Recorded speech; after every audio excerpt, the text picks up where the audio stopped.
Hello everybody, my name is Shane Bullard, and a friend of mine, good friend of mine, named Jim McGinnis, Jimmy Mac, wrote this song. It's called, the title of the song, it's a book.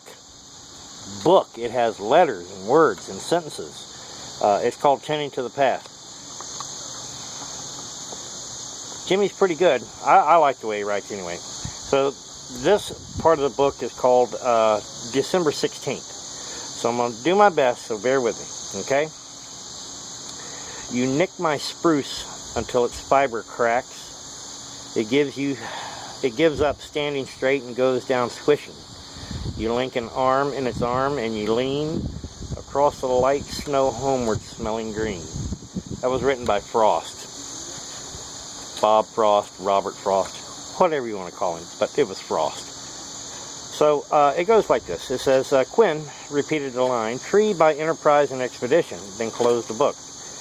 It was a big test day, but the season required a poem and a story. He sat down in his rocking chair. Slowly and deliberately he began.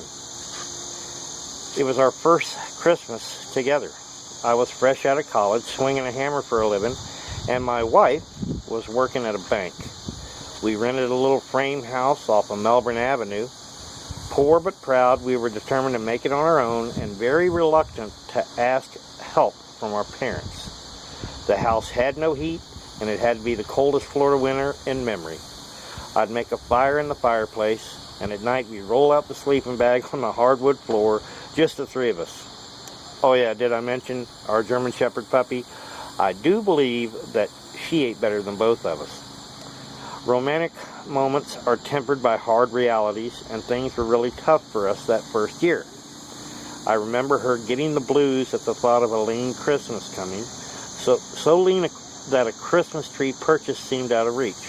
One evening, in an effort to cheer her up, I told her a story about an old tradition on my side of the family used to have. Each December, my father would lead an expedition south of here to cut down an authentic Florida Christmas tree. We have a sand ridge running along the east coast, and on that ridge lives the Florida short needle pine, or what we call the sand pine. To us, they are beautiful, but friends, they are not quite the shape of trees that you find in stores. The branches are few and far between, and the shape, well, as my old man would say, they often look like a bear ran through them. To some, it seemed to be a lot of trouble just to capture a homely tree, but my dad would answer the criticism with Robert Frost, saying, "A store-bought tree is not the same as tree by enterprise and expedition." Unfortunately, the explosion of growth in Central Florida pretty much quashed this tradition. There are houses where they didn't used to be, subdivisions, neighborhoods, fewer and fewer places to find the sand pines. Nevertheless, I convinced my bride that there was plenty of wide open space south of here, and there was surely a place where we could find a tree. Besides, it would be a great adventure. We were tree pirates. Early one Saturday morning, we headed off in the pickup truck. A plan was in place.